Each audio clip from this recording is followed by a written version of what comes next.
Thank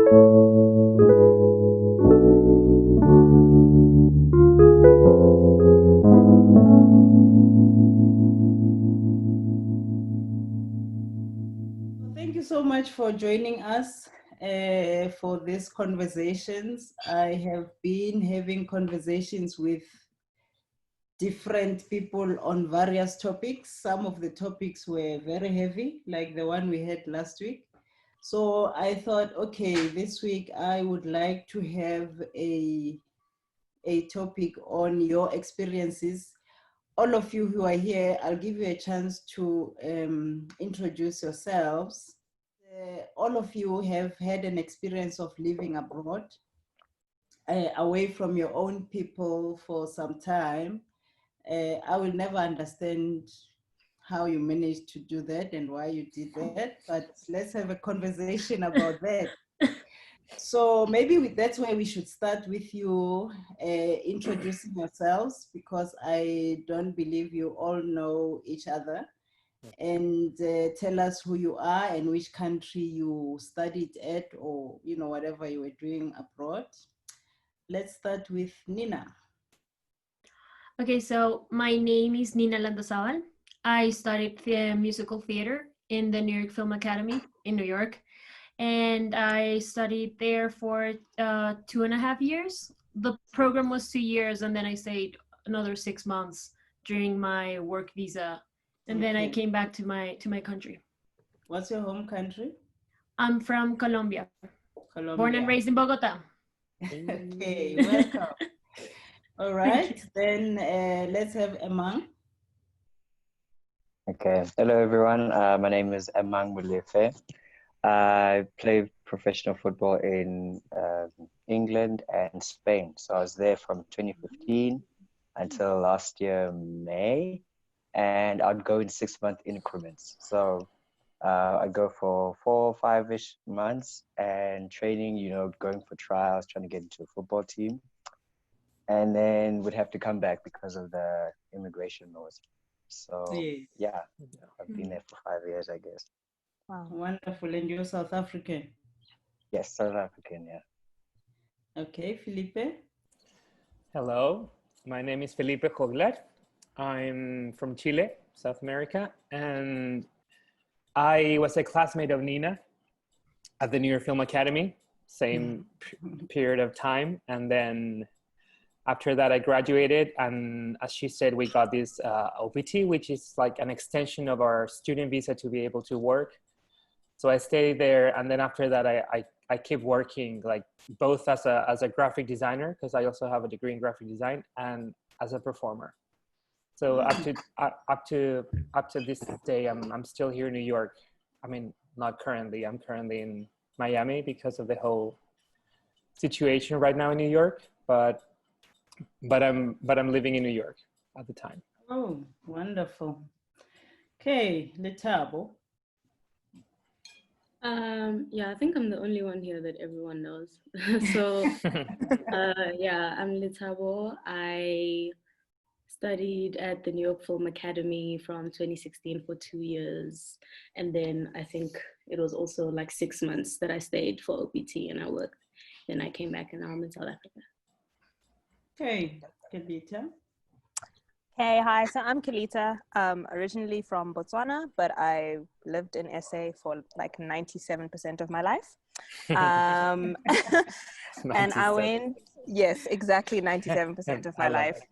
And I went to study at Berklee College of Music in Boston, Massachusetts, for 2 years. And yeah, I'm back now. I'm probably going to finish online or transfer, still seeing what's happening over there. Yeah. But I'm currently working here, but I was a full-time student that side, and now I'm working here. Okay. So I will not be calling you and saying this one or that one. You can just discuss as you wish. But the question that is on my mind is, you all are young, and why? What was it that made you guys want to do that? Want to go and study in a foreign country, the culture is different. Mm. You know, you don't know the people there. You left your families, you left your friends, and decided to go and study abroad. I would say it was a mix of things. First of all, in terms of my industry, the musical theater industry, back in my country, there's not a lot of places to work right now. It's not an area that is very developed right now in my country. So as a graphic designer at the time, I was doing a lot of musical theater like as a hobby, like on the side, every time I had a like spare time. But I could never trust that I could get a job if I would go professional in my country. Like that was my feeling, and that was why I never went professional on it. And then I just like heard of a couple of friends auditioning for schools in London and in New York, and I was like, why not? It's a crazy idea, but it's something that I really love. It's really my passion, even though I love my other profession. And I just decided to audition, and things happened, and the universe just like aligned, telling me you should give it a try. And worst scenario, you're back in your country with the people you love, with the job you love, and like there's nothing to lose, really.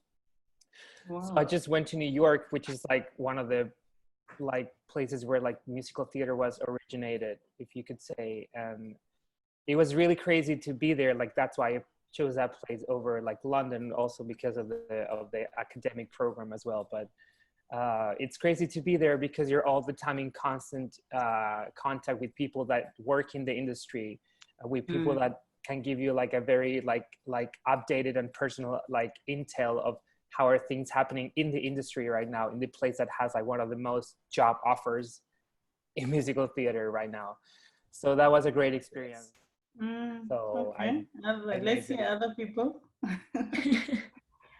Well, for me, it was kind of the same in terms of that musical theater in my country is like very, very reduced. Like the industry is very particular, it's very small, and it's not developed enough for them to like improve it. You know, like there's no versions of it that you can make a profit out of it. So there's no possibility to do it here for a while. And then when I was about to graduate high school, I was starting to like make plans of what I was going to study. And I was very lost in a way because all I wanted to do was a mixture of like acting, dancing, and singing. And there was no possibility to do it here. And then, you know, one thing went into another, and I ended up being accepted in NIFA. And then a part of me was like, that's it. Like, that's what I'm gonna do. And I've always loved being by myself in a sort of way. I've always been very independent in my house. So I always wished to live abroad. So when the circumstances like came into place, I was like, okay, this is what it's meant to be. And so I left, and it was very hard in terms of that I left very young. I left when I was 16, and it was like a little bit of like a shock thing for my family, because we're a very small family. I'm an only child, so it was a very change of plans for my parents.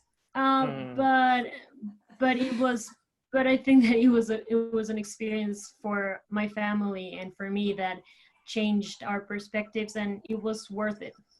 But weren't you scared to leave the comfort of your parents, especially being the only child? I was excited. Oh. I was very excited. I was like, like it was scary at some points, you know, because I've never like, I always depended on them, but I was so excited to be able to find myself and to live the dream, you know. It was a moment of like, ooh, okay, that's a challenge. I'm ready. Yeah, let's hear other people. Do you share the same sentiments? Is that also what pushed you to, well, not pushed you, but what made you choose because you were not pushed. I think it was your own choice. Yeah, I think for me as well, I'm very particular. When I went to go study, I wanted to study something particular, and I couldn't find a university in South Africa that had that particular thing that I wanted to study. So I didn't want to compromise on that. I just went for it at the school that was going to give me what I wanted exactly. And in the same like vein as Nina, I've always kind of been the independent one at home. I feel like I grew up as an only child because my brother is 11 years older than me. So he moved out the house like way before me. And he was at boarding school for long. So I think it wasn't scary for me to go. Also, the other thing that didn't make me as scared was being in UPYC with Letabo and Jacaranda. When we got to tour, you kind of get that culture of traveling. It makes it seem a lot less scary than so it's a bit easier to jump and say, okay, you know what, I think I can do this thing living abroad. It's cool. Yeah. That's crazy, guys. I must say, for me, I think that's crazy. Okay, Amang or Letabo? I don't know who wants to go first. I can go. Okay. Yeah, for me, it was actually quite opposite to how people are talking about going abroad, because I was terrified. I was terrified because when I started high school, those were the conversations we were having. Okay, what's your career? You know, it was even in our subjects, like, what are you going to choose to do after school? And so, I mean, if you got assignments to do like that, you've really got to think about it. You have to put up a good presentation. So, I mean, I think the culture in South Africa has always been to study, to do something that is at university, given the history that we've had. So it's like, okay, you know, we fought for this freedom, and now you have to study, in a sense, coming from the background that we have. But for me, I just always knew, or deep down, I wanted to play football. I knew that's the thing I can do best. That's something I can wake up at 5 a.m. and go and do. If I'm half asleep, if I haven't eaten, that's something I can do. So I was like, at least I owe it to myself to at least find out, to at least try, you know? So when I finished school, I didn't know what to do. I didn't know how to go about it, but I thought I should just start, look online, look for different opportunities. And I initially wanted to go to Spain because I like the culture, I like the people, I like the football there. It's the type of environment that I wanted to be in, but the opportunities open more in the UK. So that's just how it went, and I went for it. So I was like, I'm going to go overseas. And the reason why I wanted to go overseas is because locally, yes, there is a football scene. You can make money from football. You know, you can have a decent life and everything. But I saw a huge problem with the national team, the South African national team. And I thought, like, you know, the players, when I see them play, they look comfortable. They look like they're playing for salaries, not for the pride of their country, not to win something. They look like they're playing for their families back home, which I guess you can say it's okay, maybe, but for me, it was not okay. It was not okay for me. I wanted to change that. I wanted to be someone who's going to start something. Maybe it might take 100 years, but I wanted to make a change. So that's why I wanted to go overseas, so that my education would be of footballers that I've seen that want to win, that want to achieve something, that want to bring something bigger than just, I guess, a paycheck to their families, so or their countries. So that was my initial mindset, and it still is. And so when I went, I was terrified. Because I was just like, I'm the type of person, I like predictable circumstances. I like everything around me to be predictable. Something I know if I need this, I go there. If I need this, I go there. If I want this, I know where to get it. You know, I speak with people with a similar language. But when I went overseas, it's just everything changed. But I had to do it. So I was terrified, but I was driven by a bigger purpose. I was driven because I believe, like, I need to do this. It's not something I necessarily want to do out of my personal like personality and how I am, but it's something that I needed to do and something that I was willing, like I knew I can do every day. I can wake up and go do that. You know, I can sacrifice a lot to go do that. So that was my reason for going over. Yeah, I don't know. I guess my experience was kind of a combination of what everyone said. Like, Emang did say, when you're South African and raised with the background we have, obviously, you know, it's kind of something that's expected. It's like you go to school and then you go to varsity. That's how it goes. Like, you know, I was actually more set on the idea of New York than the idea of varsity. So I just kind of always knew I was going to New York. And yeah, got accepted to NIFA, moved. I wasn't scared. Just because it was like right after high school, so it was like, if not now, where? If not me, who? You know, it's like one of those things that it didn't feel like, it felt like at any other point it would cost way more than it costs me now. Yeah. So I wouldn't be scared. Why would I be scared to go? But yeah, that was my experience. It wasn't like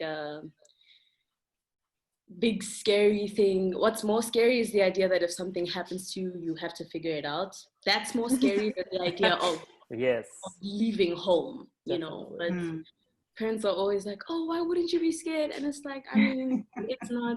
But also, like Kelita said, the UPYC, stuff like that, when you've been doing things that are outside of just school and just your parents and that environment, you actually get a hang on being independent a lot sooner than, you know, most people would. So by the time you get to leaving to go abroad for school, it's actually, it's not that big of a shift. It's more, but it's kind of like something you've already been introduced to. Is it not different for you guys? Yes, if you go with your the UPYC, or you, like Felipe, you say you went to New York. I'm sure most of you went to those countries or any other country before, but at least, you know, at least the choir masters were there, the parents were there, and so on. But then I'm just imagining that first day when you have to find your way. You know, it's just you and your suitcases, and you know where you go. Well, you have the address maybe, you know, but you really don't know where you're going. Isn't it different as to if you were to go to, say, if you're South African, you just go to Cape Town at the university, you know? Yeah. And, you know, you might even bump into some of your colleagues from the previous school or from the choir and so on, but abroad, really, guys, huh? I don't know. I mean, I remember, like, and it's funny that you're asking this, because literally 2 days ago, I was thinking about the first day that I moved to New York. And I'm never going to forget, I was carrying 2 large suitcases, a guitar case, my backpack, and a camera case by myself from the airport. Yeah. I thought I could take the subway. But absolutely not, because it was like 100 degrees outside. And then I took a taxi, and I was sweating. I was so nervous. I didn't know how much was the taxi, so I just gave him a lot of money, I guess. And I just got to my place that I was renting with a friend that I haven't seen in 9 years. So it was kind of a stranger. So I get to this place all sweaty with all these bags that just couldn't fit through the door. And then I get there, and he was like, oh, like, I made us lunch. Cool. And I sit, and it was just this cabbage, just like with salt and olive oil. That was it. That was the whole lunch, because he's not a great cooker. That doesn't matter. The thing is that I sat there without even taking a shower, eating this cabbage in this strange place. And then is when I really realized, like, what have I done? Like, I just sat there, and I was like, I had a job. I had an apartment with my friends. I had like a stable, like a payslip every month. I have my neighborhood, like, everything was great. And I just decided to throw everything out the window and just be here eating cabbage, sweaty, in a foreign country. Your situation is different, Felipe, because we were all, okay, me, Nina, and Kelita, I think, were 18 when we moved. You were, how old were you? 29? I was 27, 26. Yeah. You were, I know, that's scary. I would never. Yeah. No, I think no, it was that's more scarier than, if you are young and yeah, just after Yeah. school. it was really crazy to like just throw, because I would say it was, before I moved, it was the most stable moment of my life, if you could say so. Like I just moved with a friend. I had this great job. I was in charge of a whole area, like good money, good place, good neighborhood. Like everything was like perfect. And then the universe just comes to like shake everything. And I just did it. But yeah, like of course I had a moment of, what did I do? I just ruined my life for some crazy impulse of like, oh, I love musical theater. Sure, let's do it. Hey, that's scary. So it was really Yeah. scary. And then I got to classes and everything was in English, and I knew some English, but it wasn't great. Like after almost 4 years now, yeah, now I know English. But back there, I was like, I had all this, like, like American English is really fast. So I was just having all this information, and like ballet classes. I'm not a dancer, like never. I'm a singer that moves. And so it was a lot of information that it just took me I would say like a couple months to really be happy in a way, to say, okay, yes, this is going to be hard for the first year maybe, but it's something that I love and it's going to be great. It was like a journey, like a process for me. Yeah. I think for me, like, the reason why I didn't panic as much was like, okay, the technology of life for our generation just helps so much more. So even though I didn't know anyone or anything, I can still whip out my phone and go on Google, go to a Starbucks, get some Wi-Fi, and Google something and find my way somewhere. And Google also Maps, the fact, Google Maps. yes. Google Maps will be fine. I will get to where I need to get to. And also the other thing that like just helped me not freak out, I don't know if this is, it's kind of a stupid reason, but I just know my mom's there. Like she's far, but she's there. Like she's kind of the safety blanket, if you will. Like if I completely ran out of money and I'm stranded, I know I'm gonna be fine. Like I can call my mom and be like, hey yo, I messed up, help me. So that was kind of just the little cushion between going abroad. So I think in our generation it's a very good time to. You're so connected, you have so much access to information on the go. You're so connected to your parents. It's not like back in the day, if you studied abroad, now you must go to a payphone and then hope they pick up. I'm gonna write a letter, like, please help me, like, and 2 months later you're gonna hear about it. 2 months later. If the letter crossed the ocean. But no, that's very interesting. I just want to hear now, Amang, when you went abroad, did you go for trials, football trials, or you first went and then started looking there? Yeah, so I went to a football academy. It's almost like how do you say it? If you had to put it in like a university term, it's like you go to university, and then if you do well at university, then you could get a internship. And then if you get the internship and you do well there, then you could get the job. So I went to football academy, and that's where they assess, like, are you good enough? Can you do the basics? Can you do these things? And when I was there, then I learned how to play the football that side, but I was already, I guess, talented. I just needed to make it into a product, into something. And so then when they eventually saw, like, yeah, you're really good, then they offered me, I guess it's a scholarship. So they offered to pay for all my fees. And obviously, because they believe, I'm going to get something. And then they also, I guess, get a bigger name. So it's like, yeah, exactly. Yeah, that's life. It's like no one will pay for a stranger from, no one will pay for like a stranger from another country unless they believe, like, okay, I'm going to get something out of it. So I guess that boosted me even more. And yeah, that's essentially what I went for. Then I got the trials when I got there. Then it started to shift from you need to learn to, okay, you need to showcase, you need to get yourself out there, you need to go and play in these important games and be in these important teams and see how you fend against people who are actually doing this as a career. So then I started to go on trials and everything, yeah. Oh, okay. Okay. Now, in terms of how did you guys deal with maybe stereotypes that people abroad have against your own country, your own background? Did you experience that? Did you find that if you say, I'm coming from this country, and then there would be stereotypes and maybe people will treat you in a certain way, or, you know, people expected something from you because of your background? Well, for me, it was very annoying. It was very annoying. Okay, so Colombia has Oh my God, yes. a reputation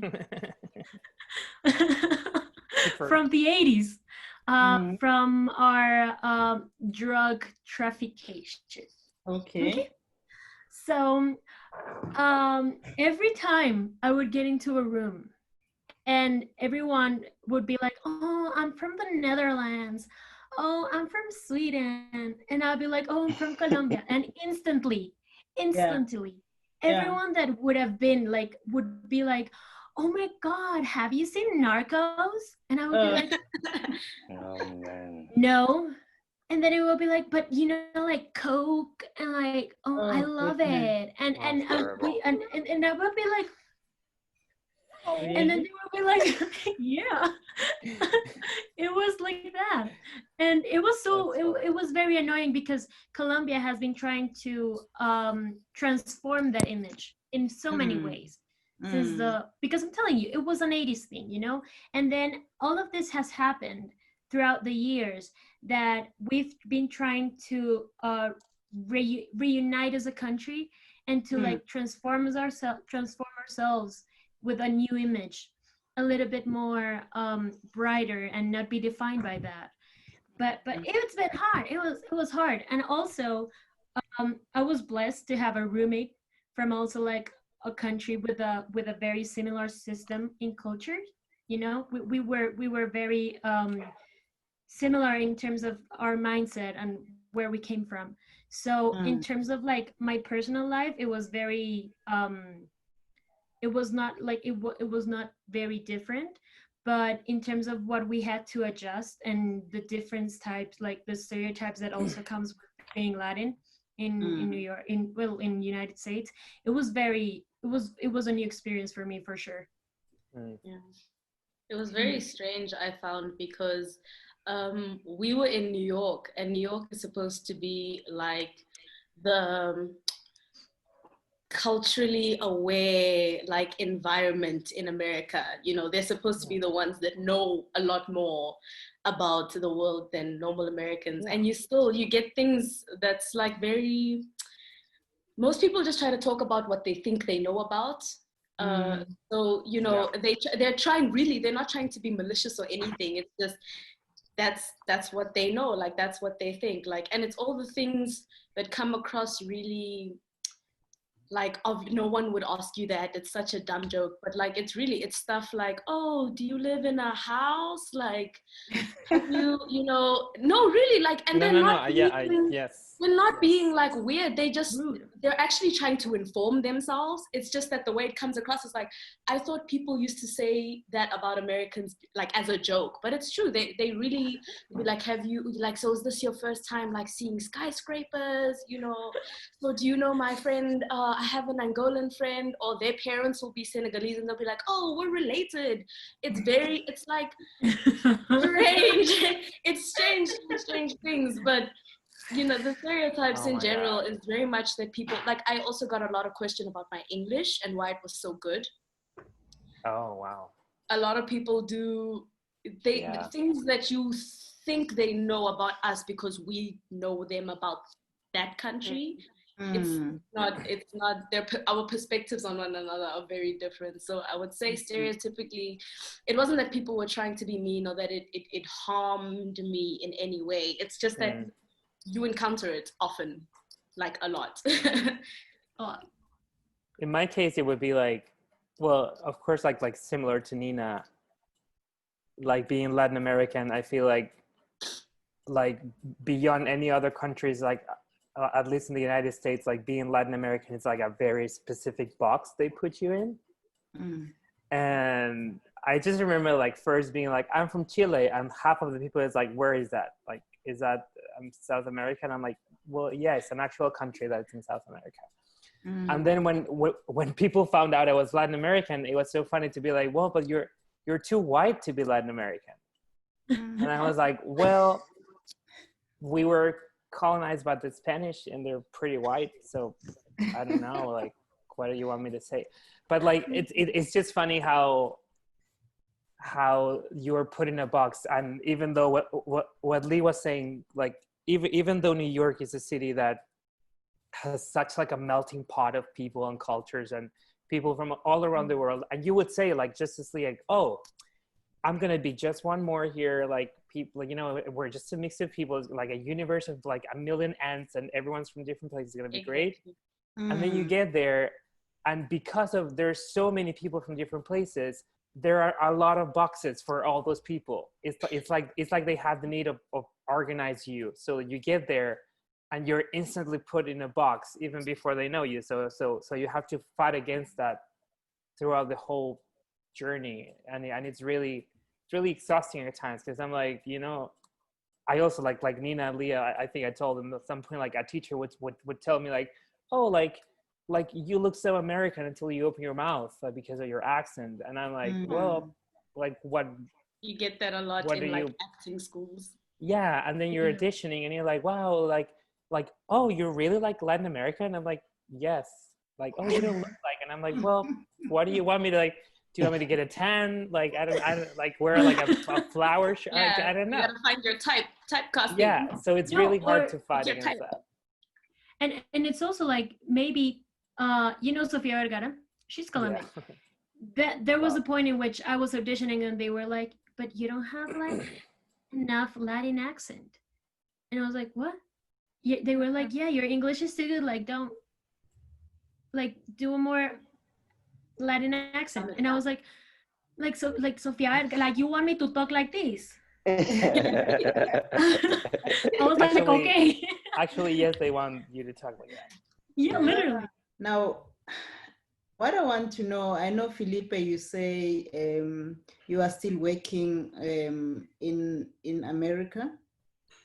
Yeah. But maybe for the other guys now having to go back home, how would you say was that reintegration back to your own culture, your own, you know, family and all those things? How was that experience?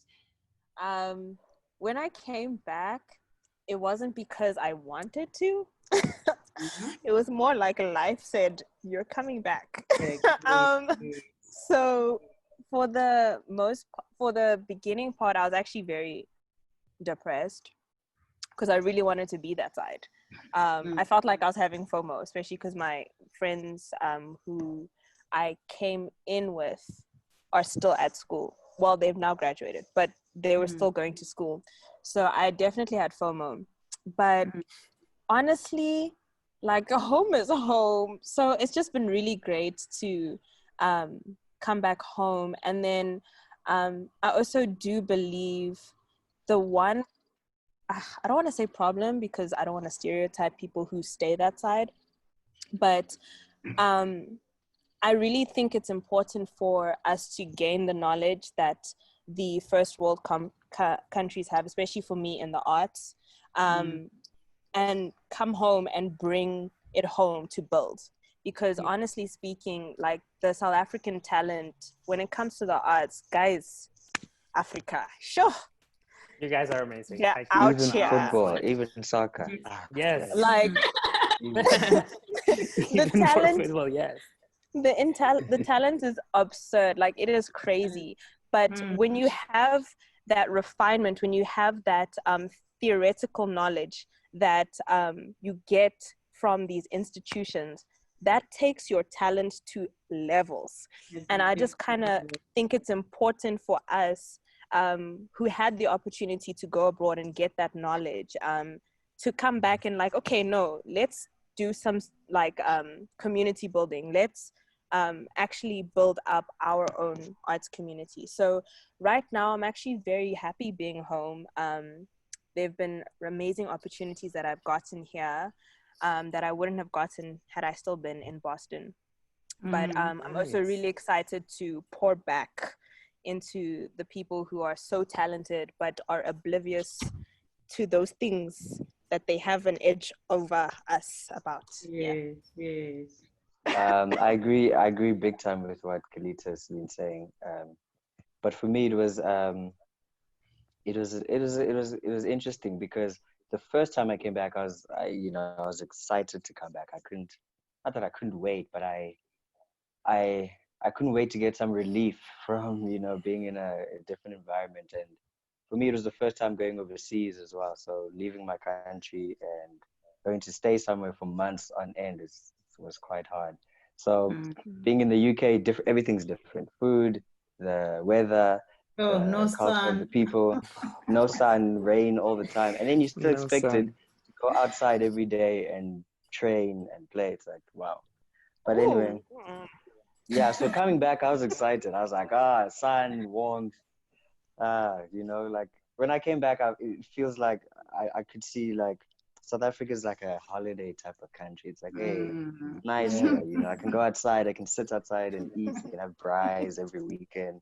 Whereas there, it's work, because there's nothing else to do. It's just raining all the time. But eventually, I think after like, what are you gonna do? Are you gonna go sit outside and when it's raining and really cold? Anyway, I think the second or third time I came back, I didn't want to come back. Because I was on a mission now. I was trying to achieve something. So it became like Kalita saying, like it gets depressing because you're like, I was on a roll, like I was on my way, and because of legislation, I'm forced to come back, and it's like, okay, when's the next time I can go back? Because I'm trying to keep that hot streak going, and so eventually it becomes, for me, it became not so nice, really, really tough. But I think also going so many times has made me so independent and so, I guess, develop my character as an adult, where I'm like, okay, you've got to take a situation as it is. Whatever situation you get into, you got to make the best of it. So that's my approach to, coming back home. It's like, I'm trying to do something here and I keep getting stopped, but it's okay. It's okay. You turn it into something. So I specifically want to ask Nina and Letabo whether you also experienced that little bit of depression that your other peers are talking about.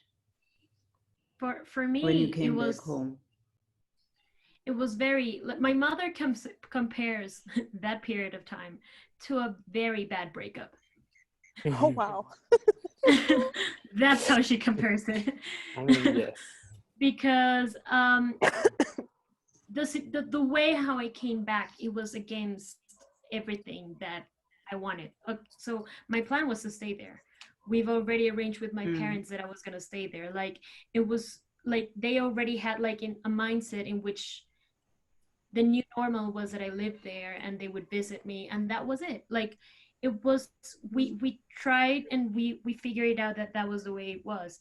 And because of all the legislations that are happening right now in the United States with Trump in the government, and all the law changes that came with the visa situation, it was very hard for me, and it was very defeating. It was a very defeating process, because also for my work visa to be approved, I had to wait an extra 2 months, in which I actually lost a lot of opportunities to be auditioning, because they got my last name wrong, which I understand, because it's very like, it's a strange last name. Okay, it's whatever. very long. It's very long. It's a very long one, like Landasal. Not everyone gets it. Okay, I get it. Wow. But but they messed it up, and then when I put the thingy, when I put the yeah, when I noticed them that it was like wrong, they were like, okay, we're gonna look on it,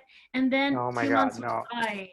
Yeah, 2 months went by, and I didn't hear anything from it. So then I realized that my process had stopped in the embassy. So I had to like do a lot of like trying and just like pushing and pushing and pushing so that they could give me my visa and say we graduated on March.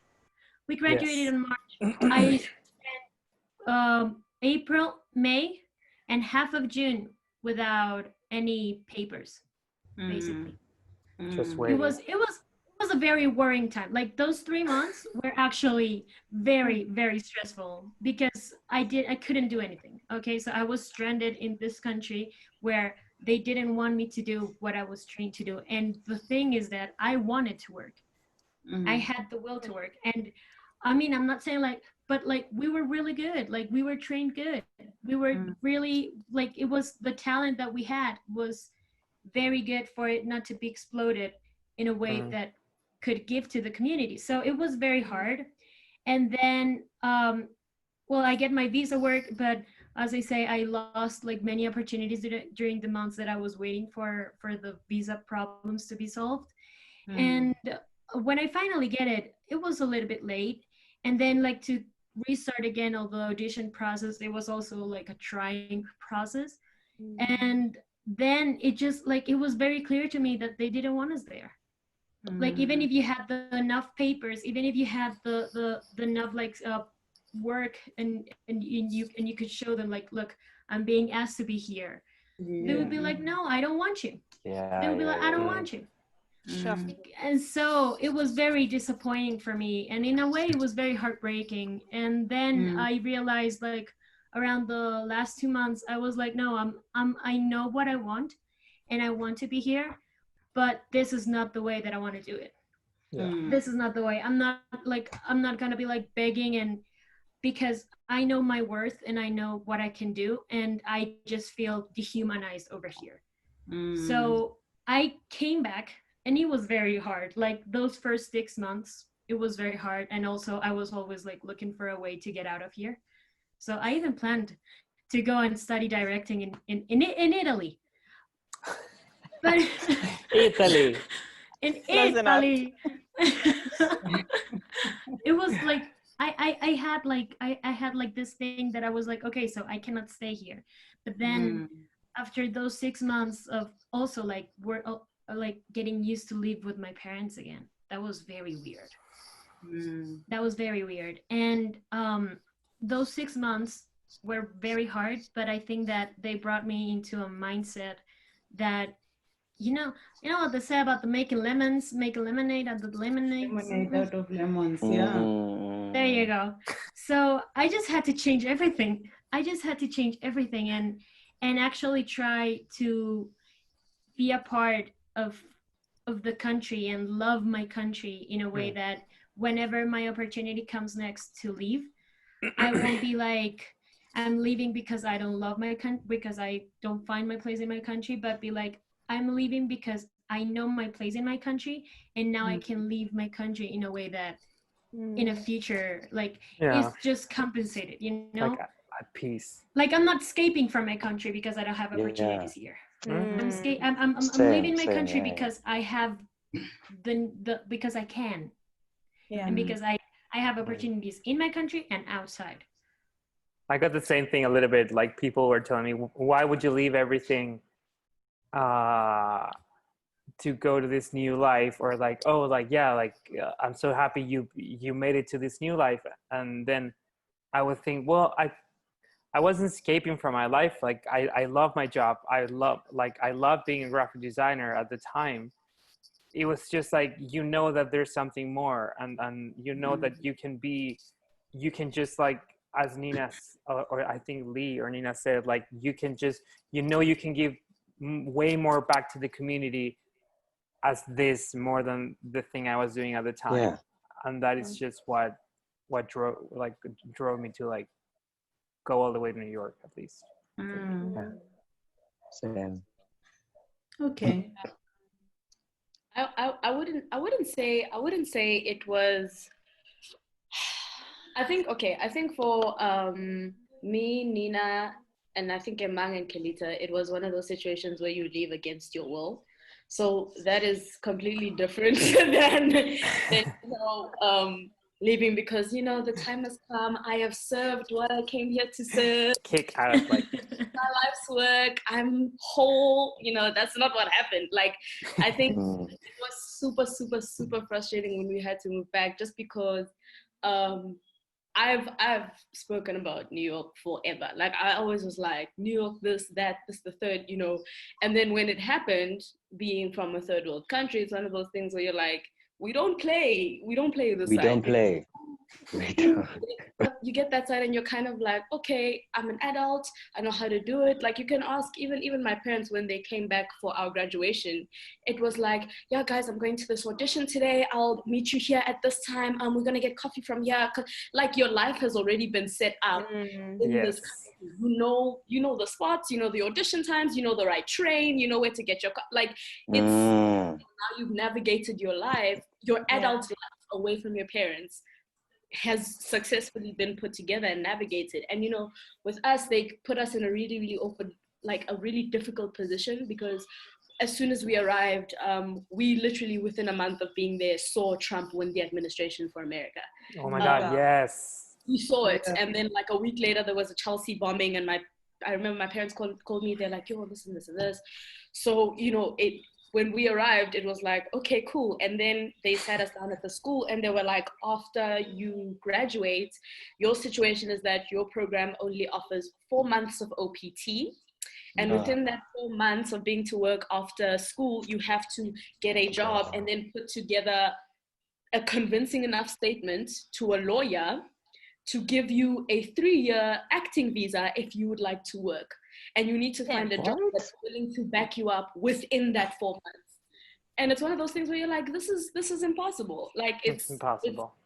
It's impossible. And you do it, you do everything right. You don't take under the table jobs, you do the things you're supposed to do, you follow the rules exactly. We have people that they figured out how to do it. We have people that have parents that maybe have enough money to keep buying their B1 visa after B1 visa after B1 visa, then J1 visa, then this. Some people have money like that. Other people, we even have classmates that got married and stayed. Tense. It's Felipe, why are you laughing? It's because I know who you're talking about, girl. You have to decide, like Nina said, these are my morals, these are my values. I did what I was supposed to do. I worked really, really hard. Yeah. So why now do I not have, like, what is fair about me not staying just because of 1, 2, 3, 1, 2, 3? When you follow the rules, do everything right that you're supposed to do, and it just doesn't work out that way. It takes a lot to kind of sit back afterwards and be like, damn, like, I'm for real back at the exact place I was at before. Why did I go? What was the point? What do I have now? It took like a while to adjust. But like they said as well, after a while, you're like, listen, I have more experience, international exposure than most people in my community. I have something to offer, and I don't not have a home to go to. Like I have a home to go to. I have a family that loves and supports me, all kinds of things like that. So it takes a lot to readjust, but definitely it's an experience on its own. Yeah.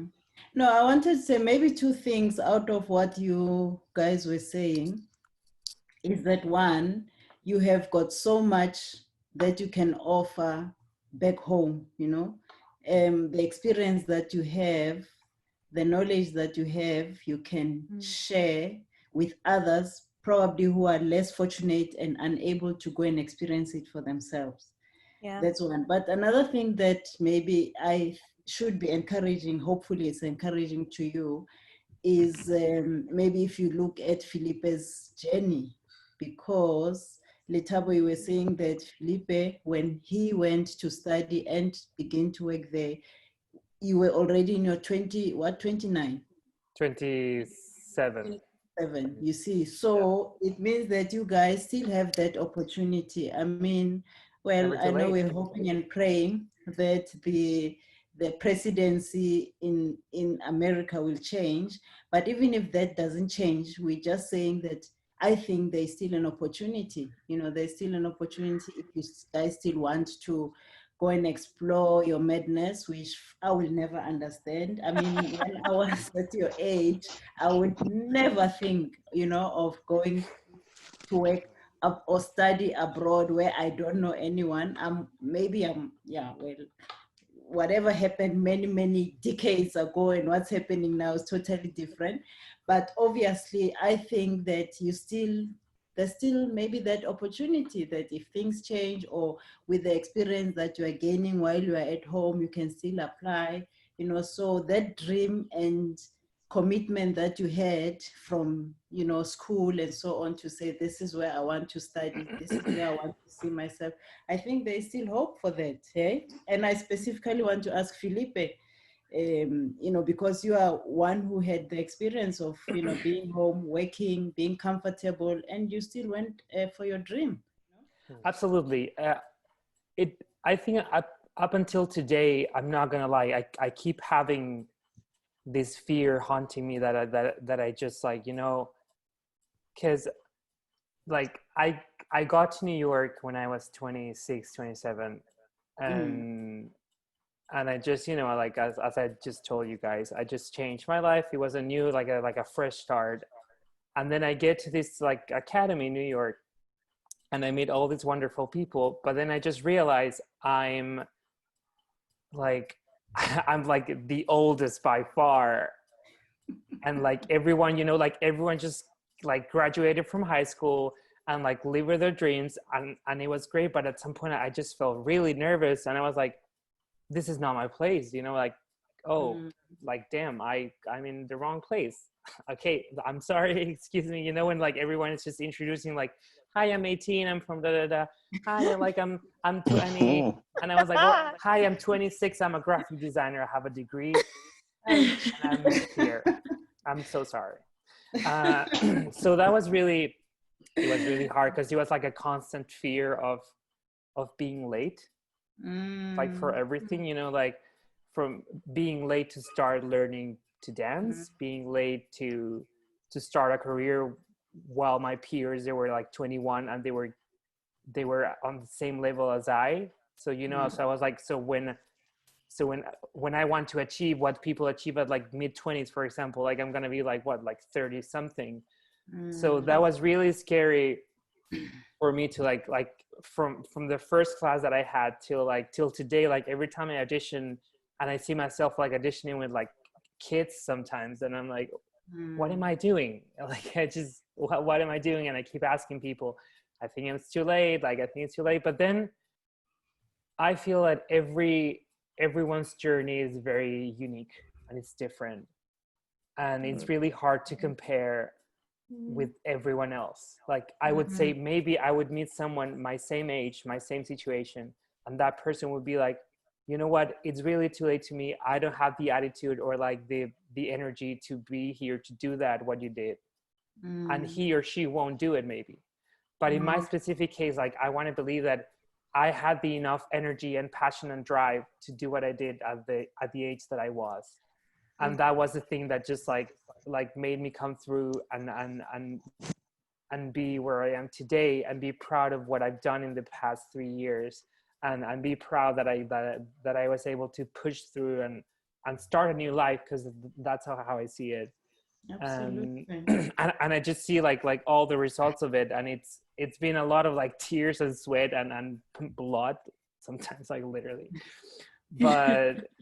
but it's definitely worth it, and I wouldn't want it any other way, and I would do it again, like if like after this experience, like if I was 35 and I would say, you know what, I love cooking, I'm gonna go to France, I'm gonna study, I'm gonna become a chef, and I'm gonna do it, because like at the end I feel like it depends on you to what's your energy, what's your drive, and what do you want in life. If that makes you happy, you're gonna feel energized, you're gonna feel young, you're gonna feel happy and loved and just like ready to conquer whatever you want to do, if that's where you if that's the place you're supposed to be. Like I'm a believer that if you're open to the universe to say like, okay, I'm doing everything I can, I'm working really hard. Now it depends on you to tell me where I have to be. And if you're open to that, I feel things are going to happen the way they have to happen. Sometimes for worse, sometimes for good, but they're going to happen as long as you let them happen. So like, that's my and mindset. maybe I also believe that everything happens for a reason, you know. You might not know the reason, but I believe everything happens for a reason. I'm with you. I'm the same. Like I look back and again, like even the bad things, like the really, like the big sacrifice and really hard times that I had make sense in a way today.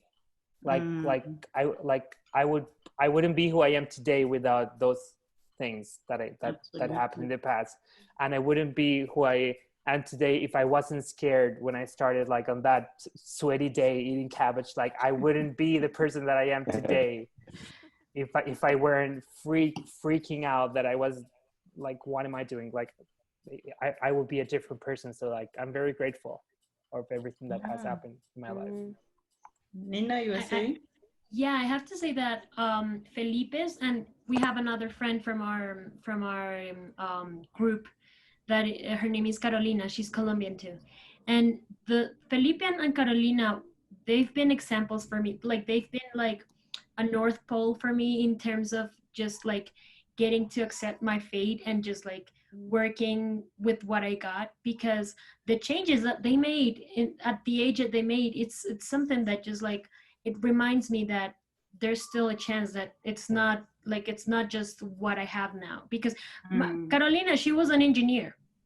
She was she was an engineer. Like she did it, like at least Felipe was a graphic designer, and he had like a touch of like that creativity, you know. But Carolina, she was just like an engineer, and it was like that was 180-degree change. Okay, like it was just crazy. So the fact that they took that chance and that change, I realized that it's never too late, you know. Like I have friends with my own age, they're like, I don't know what I'm doing, I'm wasting my time, I'm already too old. And I'm like, you know what, I'm just here, I'm good with the journey. I'm like, I'm just enjoying what I have at the moment. Like, and I think that, I think that what they say is like totally, like, imagine if I had been like, if I had actually gotten, well, I got into the program, but imagine if I actually like left my country and went to Italy, and COVID-19 had gotten me in Italy. That would have been crazy. Like honestly, things happen for a reason. Yes. You will be still trapped in a studio back there. Yeah. Yeah, that's so true. Okay, you guys, I really want to thank you for this conversation. Very informative, I must say, even for me.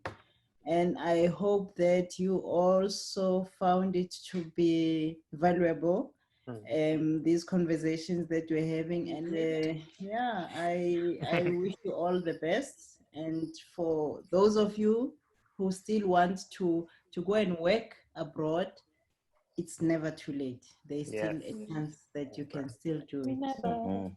Yeah.